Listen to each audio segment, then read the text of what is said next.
Tips untuk apa? Masyarakat di luar sana yang mau buka usaha boneka seperti saya, pertama-tama belajar, belajar dan belajar terus jangan menyerah.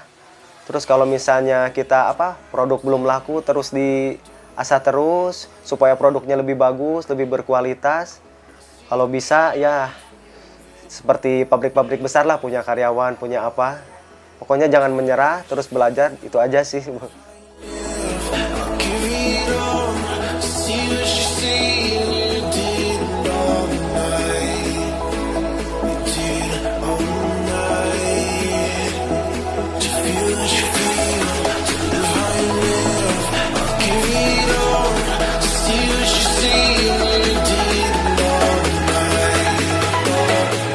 Nama saya Peri Hermawan. Usaha saya sekarang di boneka, bantal, tas, dan lain-lain. Awal mulanya saya kenal boneka itu dulu kerja di boneka selama 11 tahun. Masih di wilayah Bogor. Cuman saya pengen lebih mandiri. Jadi saya bikin usaha sendiri dengan nama Venara Fashion. Venara Fashion sendiri itu nama-nama dari anak saya.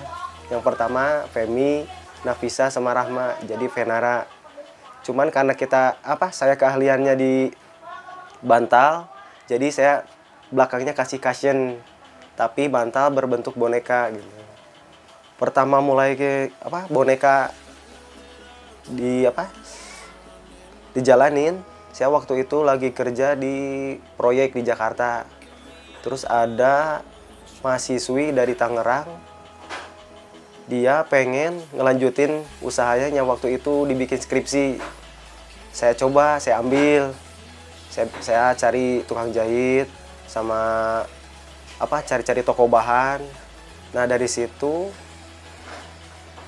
saya ambil orderan dari dia dari bulan November 2019 sampai sekarang ini.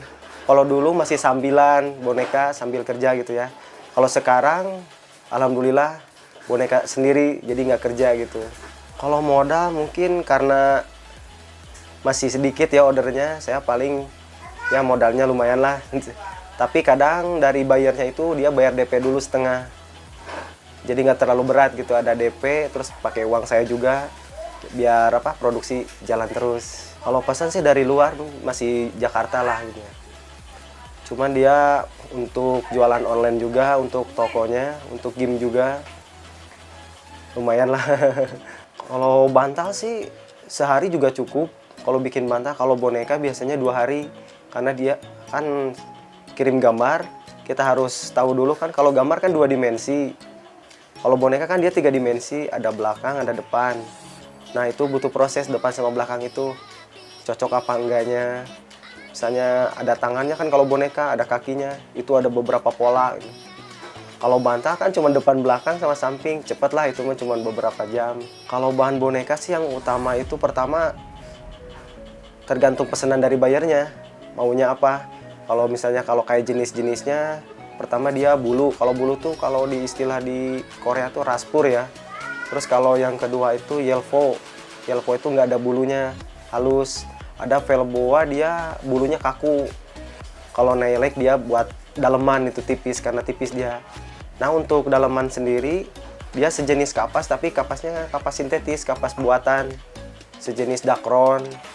Cuman kalau dakron kan yang biasa, ada yang lebih halus lagi, namanya polyester polyester, sejenis polyester gitu. Bahan paling aksesoris lainnya aja yang mendukung, kayak tali, kayak zipper gitu. Cuman itu aja sih kalau boneka. Kalau peralatannya, kalau kita kan masih manual nih, jadi untuk motongnya masih pakai gunting sama spidol buat gambar, masih pakai pola karton seperti ini.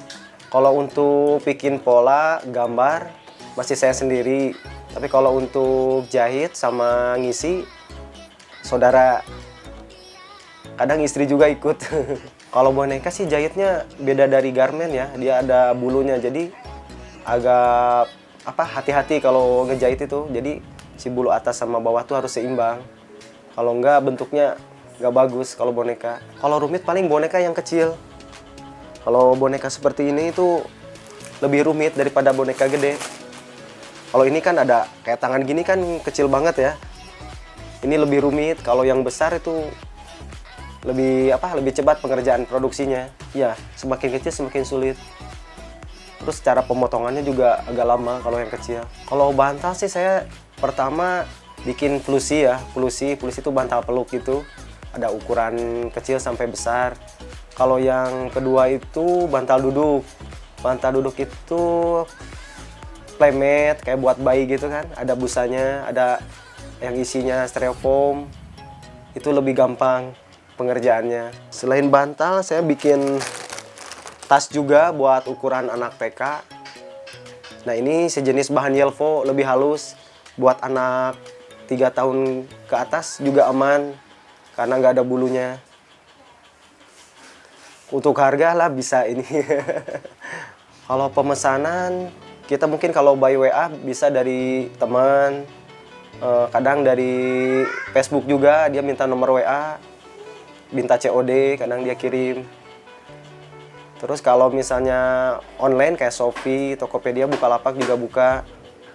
Untuk pemesanan paling partai besar itu ya itu dari Jakarta.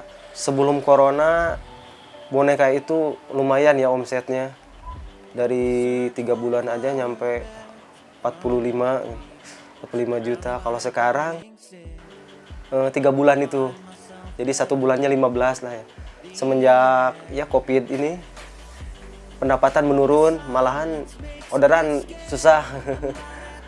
Biasanya orderan sebulan sekali itu bisa 3 kali orderan, 4 kali orderan. RO ya, repeat order. Kalau sekarang kadang 1 bulan, 2 bulan orderan belum masuk. Turun drastis. Bisa 90%. Kalau bulan ini ada aja tapi yang offline-nya. Yang lewat WA, Facebook ada, sama toko online. Cuman kuantitinya nggak banyak. Kalau dulu boneka yang banyak itu kayak boneka ini, boneka capit gitu. Sekitar 2000 piece kan order waktu masih kemarin tuh, bulan Ramadan kemarin. 2000 piece dia.